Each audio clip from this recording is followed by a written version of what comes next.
Yo yo yo, salut les turfeuses et salut les turfeurs, bienvenue pour un nouveau pronostic de Benoît Requin. Ok, place au pronostic du quintet du jeudi 4 janvier, direction Paris-Vincennes pour le prix de Limours, trop attelé, 2100 mètres, départ autostart, 15 partants, réunion 1, course 1, indice de confiance 3 sur 5.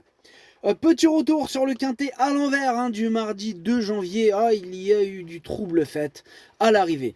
Alors, cette vidéo, je la tourne avant l'arrivée du quintet de ce mardi et je reviendrai dessus. Ah non, qu'est-ce que je dis mardi? Ah, on est mercredi aujourd'hui. Du quintet de ce mercredi, je reviendrai dessus demain. Ok, c'est parti. On commence le pronostic et on commence avec le numéro 1, Gourou. Et on n'aura pas les commentaires de l'entraîneur. L'entraîneur, c'est Mathieu Mottier qui est parti pêcher tout seul. Amuse-toi bien. Alors, ce numéro 1, il me plaît bien. Je l'ai gardé, mais en toute fin de combinaison. Bon, je l'ai quand même gardé. Alors, on enchaîne direct sur le numéro 2, Gis. Et on écoute Eric Beauvais. Gis n'a pas pu s'exprimer dans de bonnes conditions les 2 dernières fois. Cela fait longtemps qu'il n'a pas été déféré des 4 pieds sur le sable. Il n'a plus forcément beaucoup de marge. Il est souvent un peu pris de vitesse au début, mais c'est jouable pour une place. Il a toujours bien couru avec Eric Raffin. Eh bien, ce numéro 2, c'est lui mon gros regret, c'est lui mon cheval de complément en cas de non partant. Ah ouais, c'est lui, c'est ce numéro 2. Attention, possible cassage en vue. On enchaîne avec le numéro 3, Grand Roi Kaluma, et on écoute Théo du Val d'Estaing. Grand Roi Kaluma a effectué de bons débuts sous la selle dernièrement. Alors d'habitude, il ne court pas l'hiver à Vincennes, mais il est actuellement en très bonne condition physique. Il a bénéficié d'un engagement idéal au plafond des gains. Enfin, il bénéficie, d'un engagement idéal au plafond des gains et sans les 7 ans. De plus, il a déjà gagné sur ce parcours. Il me semble en mesure de terminer dans les 3 premiers. Ouais, je suis d'accord avec Théo. Moi, ce numéro 3 fait partie de mes préférés et je l'ai mis 3ème. On enchaîne avec le numéro 4, Go to America. Et on écoute Bruno Jolivet. Go to America a redonné un bon coup de rein pour aller chercher Gamin Jabba, une référence. 4 jours après la course, elle était extra lors d'un travail d'entretien, même si ce n'est pas une grande débouleuse, le départ en descendant l'avantage. Eh bien, Pierre Vercruz ne peut pas la déférer des postérieurs car elle a une fourchette un peu sensible, mais cela ne devrait pas l'empêcher de répéter. Ouais, moi il me plaît beaucoup ce numéro 4. En plus, il a quand même hérité d'un excellent numéro. Voilà, tous les feux sont au vert. Ce numéro 4, moi je l'ai mis 2ème. On enchaîne avec le numéro 5, Grand Sourire, et on écoute Guillaume Lisée. Grand Sourire n'a pas démérité dans le quintet du 22 décembre, mais il a dû entamer son effort trop tôt en épaisseur et il a plafonné à la fin.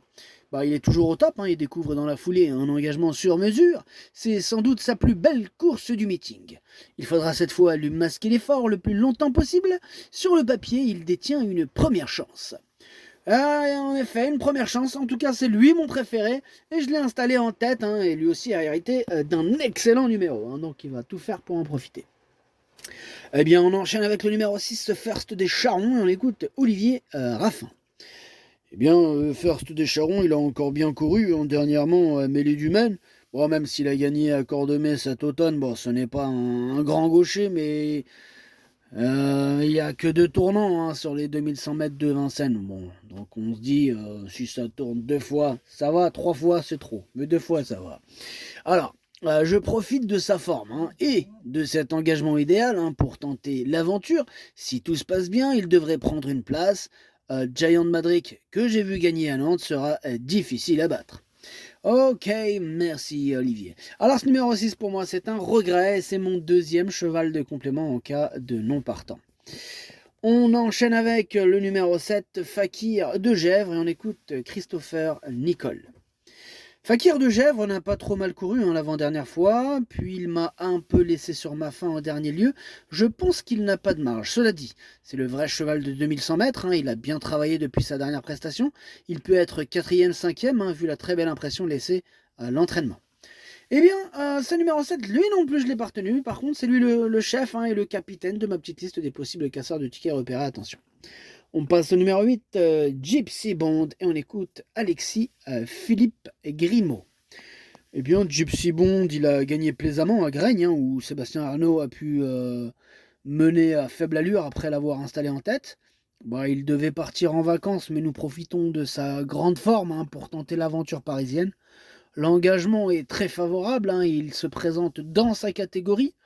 Il faudra doser l'effort, hein, mais il détient encore une très bonne chance. Bon, ouais, il me plaît bien ce numéro 8, je l'ai mis à 6ème. On enchaîne avec le numéro 9, Garnement Bleu, et on écoute David Signé. Garnement Bleu a été un peu décevant la dernière fois. Cela dit, il a un peu tiré, hein, comme d'habitude. Ici, il dispose d'un bel engagement et un peu plus près que lors de ses 2 dernières prestations. Ok, eh bien moi, ce numéro 9, je l'ai pas retenu. Bon, en même temps, on peut pas tous les retenir, hein, faut faire un choix. Voilà, ce numéro 9, il est à l'arrière de ma petite liste, tout est possible, trouble fait. Hein. Voilà. On passe au numéro 10, Figaro Gemma, et on écoute Mathieu Varin.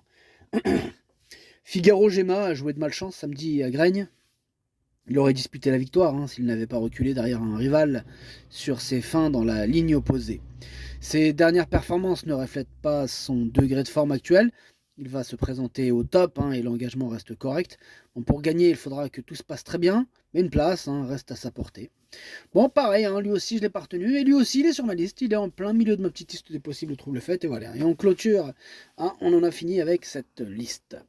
On enchaîne avec le numéro 11, Guido Josselin, et on écoute Jean-Luc Bijon. Guido Josselin a bien couru en dernier lieu, hein, sans avoir trop le passage. J'en attends une belle performance, hein, s'il a un bon parcours. Ah oui, évidemment, hein, s'il a un bon parcours, il peut faire mal ce numéro 11, moi j'y crois, mais je l'ai gardé plutôt en bout de combinaison. On enchaîne avec le numéro 12, Graziella Delle, et on écoute Frédéric Héon. Graziella Delle a très bien couru en dernier lieu, hein, sans avoir pu s'exprimer dans de bonnes conditions. Elle est bien. Bon, c'est le parcours qui fera la différence, hein. Si cela se passe bien, elle va être dans le quintet. Ouais, ben moi il me plaît bien, hein, en espérant qu'elle ait un bon parcours, mais en tout cas il me plaît beaucoup, hein. Enfin je l'ai mis 5ème. On passe au numéro 13, Fahrenheit Flower, et on écoute Sylvain Dieudonné. Fahrenheit Flower revient bien après un passage à vide, cela dit, là c'est un prix de série, et cela va être un peu plus compliqué, hein, car il est vieillissant. Cela devient beaucoup plus dur pour lui, s'il terminait 6ème, 7ème, hein, bon, il aurait bien couru. Ouais, bon, moi j'y crois pas, hein, à ce numéro 13, et donc je ne l'ai pas retenu. Et on passe au numéro 14, Fakir Stardust, et on écoute Jean-François Senet. Fakir Stardust n'a pas vraiment convaincu, hein, lors de ses dernières sorties en province comme à Vincennes. Il découvre des tâches compliquées. En s'élançant en seconde ligne, il n'aura pas la partie facile. Je vais le driver sagement pour le faire finir et essayer de prendre un petit chèque. Ouais, bon, bah, tu peux essayer, hein, Jean-François. En tout cas, moi, ce numéro 14, lui non plus, je ne l'ai pas retenu. Et on termine avec le numéro 15, Giant Madrick, et on écoute Danny Stoyer. Giant Madrick est sur la montante, il revient vraiment bien, c'est une course qu'on a visée, donc on y compte. Ok, moi ce numéro 15 il me plaît bien, je l'ai mis assez haut, hein, je l'ai mis 4ème et j'y crois. Le pronostic ça donne 5, 4, 3, 15, 12, 8, 11, As. Merci d'avoir suivi cette vidéo, n'hésitez pas à mettre un pouce bleu si la vidéo vous a plu.